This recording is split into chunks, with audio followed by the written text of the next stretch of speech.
The astrological implication of our moon. Our moon is highly unusual because during a solar eclipse, its relative disk size in the heavens matches the apparent disk size of the sun to create what we witness as a total solar eclipse. The moon is placed at exactly the right distance range based on its apparent size to create this effect. It is approximately 350,000 to 406,000 kilometers in distance from the Earth. We only naturally ever see one side of the moon. I won't discuss other astronomical characteristics of the moon because that is not my intent with this post. A quick search on Wikipedia will throw up everything a layperson needs to know about the moon, that is, scientifically. I am more interested in the moon from an astrological point of view. When I think of Earth's moon, the first intuitive perception that comes to me is that the moon is very old. I'm not exactly sure why I feel this way. It may be because I have picked up this familiarity from reading several astrological texts in the past. But that's just it, isn't it? The past. I can't help but wonder how early hominids must have felt, having to watch the rising and waning of this celestial body of light for countless millennia. This constant exposure to the perception of the moon's rising and waning must have left its permanent imprint on the consciousness of the early humankind. As such, outside of the sun, the moon represents our next immediate sense of cyclicity. However, unlike the sun, it is a cold and withdrawn sense of cyclicity, one that is noiseless and almost effortless. When this is coupled with the fact that the moon's cyclic rising and waning seems noticeable only at night when most creatures are asleep, it is no wonder astrologers have identified the moon with the unconscious psychology of humankind, a kind of dreamlike state of being. The moon is thought to rule over the shadow consciousness of humankind, a consciousness with its own rules. Unlike our solar conscious focus, the shadow consciousness represented by the moon is not so amenable to our will. This consciousness is more akin to auto-responses, typically ingrained in our psyche as instincts. An instinct is a propensity or a proclivity or a predisposition towards a preset type of behavior over which we have no immediate control, without bringing the full power of our solar focus to bear on it. As such, the moon can be said to rule over our instincts and habits of life. Whereas the solar focus can be brought to a penetrating point, the moon has no such ability. You cannot focus your unconscious self. The only way I know that the unconscious can be curtailed and honed is through repetitive mantra, that is, what we call prayer, that is, mantra repeated over a solid duration of time, especially if such prayers coincide with the cyclical nature of the moon's behavior.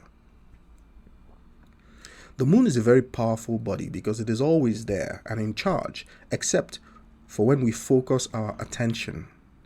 Most of us of average disposition can only maintain a concentrated focus of attention for only a few hours a day before being completely drained of vitality and possibly needing sleep.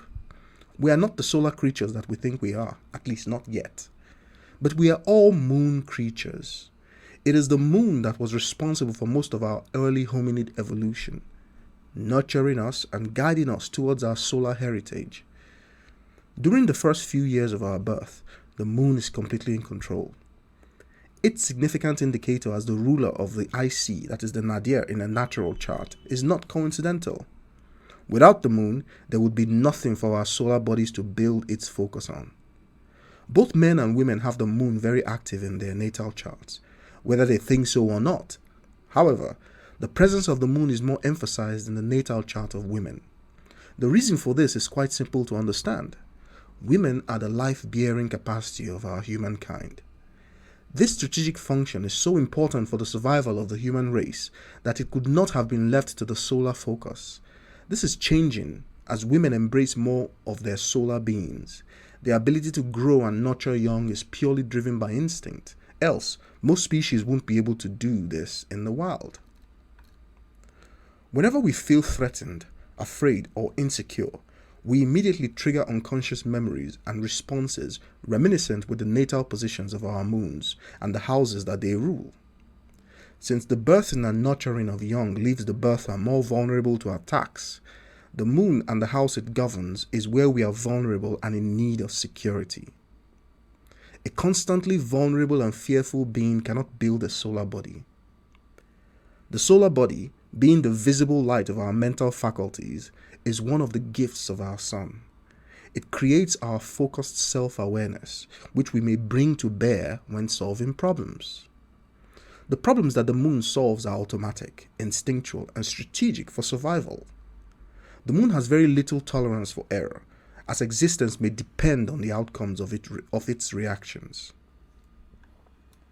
Astrologically speaking, the phase of the moon an ascendant is born under is very important to how that moon plays out in the ascendant's life experience.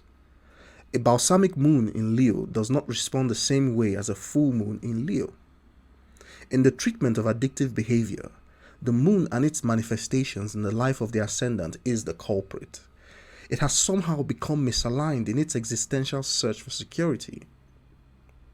The process of realignment must be phased and timed to coincide with the cycles and phases of the moon, over a duration specified by the moon's sign and house position. A very prominent moon in the natal chart is always a big statement. A moon almost or exactly conjunct the ascendant is a phenomenal statement. It's like being born with tremendous trepidation and sensitivity to danger, and the natural instinct would be to seek security at all costs. If the ascendant is on the first few degrees of a water sign conjunct the moon, then natal chart synthesis must interpret this as a life theme. Any planet conjunct the ascendant is a statement itself, but the presence of the moon here is a major statement. If you live near the coast, if you haven't already, take some time to witness the tides come in and out. This is one example of the phenomenal power of the moon. Please share and like this video. If you would like to book natal chart synthesis with me, all the descriptions are in the video details.